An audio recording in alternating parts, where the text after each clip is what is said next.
ఎలాగో అలా కొడుకు పాస్ అవ్వాలి, పాస్ అవ్వడేమో అని బెంగ. కానీ ఈవేళ అన్ని పరీక్షల్లోనూ నెగ్గి ఇంతమందిని కూర్చోబెట్టి మాట్లాడుతుంటే చూడడానికి నా తండ్రి లేడే, నా తండ్రి లేడే.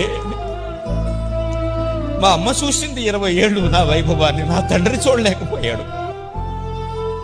నా కోసం ఎంత తాపత్రయపడ్డావయ్యా, భయపడ్డావయ్యా. నేను ఇవాళ లోకాన్ని నడిపిస్తున్నానయ్యా, నేను కనపడితే దేవుడు అంటున్నారయ్యా. నీ పుత్రుడు రూపంలో ఉన్నవాడిని చూడడానికి నువ్వు లేవు కదా, ఈ దుఃఖం ఎవడు తీరుస్తానండి. ఆయన వద్దన్న పని చేశాను నేను. ఆయన బైపీసీ చదువు, డాక్టరు, ఇంజనీరు అన్నాడు. నాకు తెలుగే కావాలన్నాను. పట్టుదల, పిచ్చి పట్టు, నాకు తెలుగు కావాలి. నేను ఏం చేసుకున్నా మంచిది. స్కూల్ మాస్టర్ అవుతావురా, అంతకంటే అయినా సరే నాకు తెలుగు కావాలి, నాకు తెలుగు పద్యాలు. తెలుగు పద్యాలకి డబ్బులు ఎవడిస్తాడు రా అన్నాడు. ఈవేళ తెలుగు పద్యాల మీద ఇల్లు కట్టుకుని ఆనందంగా బతుకుతున్నానండి. నా తండ్రి చూడటానికి లేడు కదా.